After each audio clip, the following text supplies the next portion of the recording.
how much money or how much I have in my account. I always know how much I have in my account. 자, balance를 넣어서 문장 만들 수도 있어요. You can also say, I always know my balance. It's very simple. One more time. I always know my balance. balance란 말만 활용을 잘 하시면 될 것 같아요. I always know my balance 해도 나는 이제 얼마인지를 안다, 얼마가 남았는지를 안다. 자, 그 다음에요. balance란 단어를 한 번만 더 활용을 해봅시다. 자, 오늘 가장 중요한 단어니까 그래요.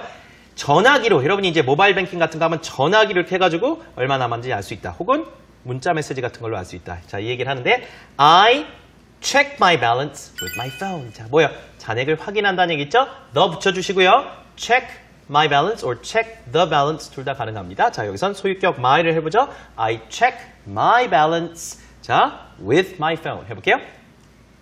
I check my balance with my phone. I check my balance with my phone. One more time. I check my balance with my phone. Let's try out two more sentences using check my balance. 첫 번째 문장은요. 나 계좌 잔고 좀 확인해야 돼 라는 말 만들어 볼게요. I need to check my balance. I need to check my balance. What about this one? 나는 계좌 잔고 매일 확인해. 나의 밸런스를 매일 확인한다.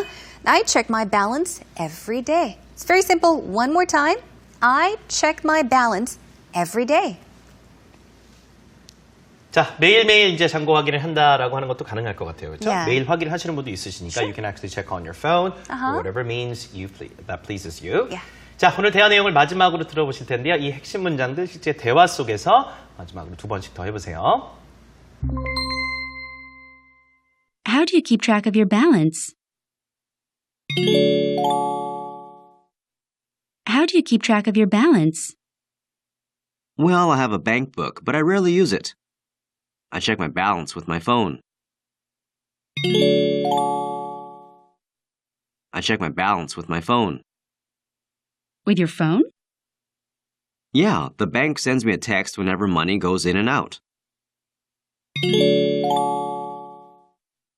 The bank sends me a text whenever money goes in and out. That's very convenient. Yeah, I always know how much I have in my account. I always know how much I have in my account. That's not bad at all.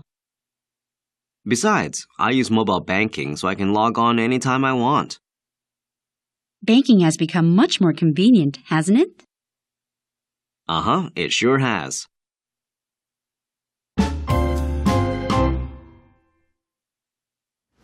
자, 오늘의 대화 내용 마지막으로 들어보셨습니다. 저희가 한글 해설까지 잘 해서요. 저희가 강의 교환 게시판에 홈페이지에 올려드렸으니까 출력해서 교재처럼 활용하시면 될 것 같고요. 자, 다음 순서는 현장으로 나가서 생생한 대화를 들어보는 순서입니다. Yes, there are lots of accounts you can open up and have at a bank. So we'll ask about accounts, different kinds of accounts. Sure. What kinds of accounts do you have at the bank? 그렇죠? 어떤 계좌를 갖고 계신지 물어보기도 하고 계좌 관리에 관련된 얘기도 물론 물어보겠습니다. 네. 오늘 비슷한 내용들이 많이 나올 것 같아요. Let's take you to Tell Me, Tell Me.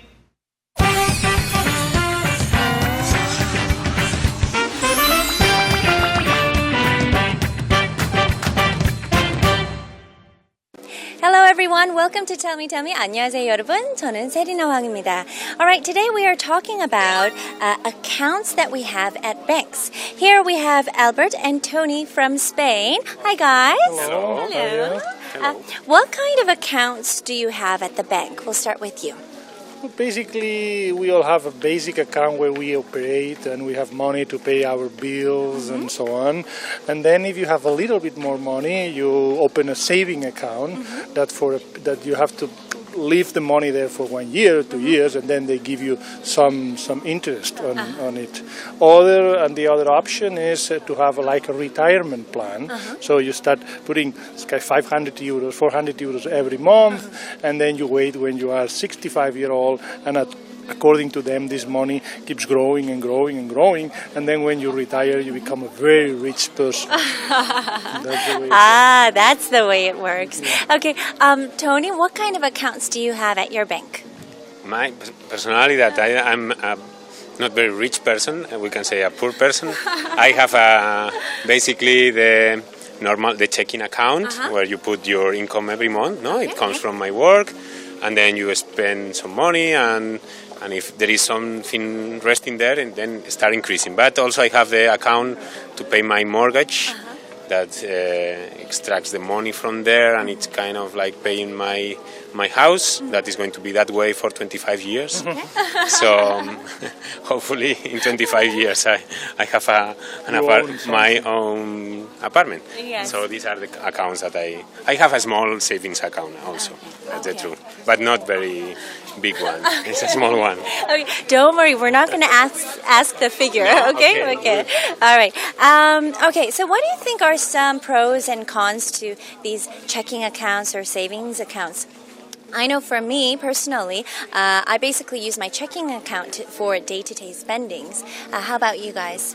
Yes, it's the same. So basically, you keep your salary goes there every month, and you pay all the bills. And at the end of the month, you see if something left, and then you decide after 2 or 3 months if the account keeps growing. Then you send it to somebody, some other account, like the saving one. Or another option is to pay a little bit more of your mortgage. So instead of paying for 20 years, you pay like 15 years.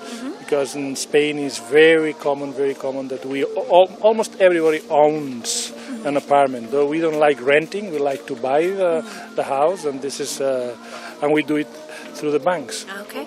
Tony, what do you think about these like SMS texts that you get that basically update you on the balance in your account or money that goes in and out? Do you think that that's convenient? There in Spain, we don't have that. It's not that common that they tell you the balance. It's more common what Albert was talking about. Like you get an SMS when you are spending a big amount of money in another country, and they say, "Do you give permission to add this money to your?"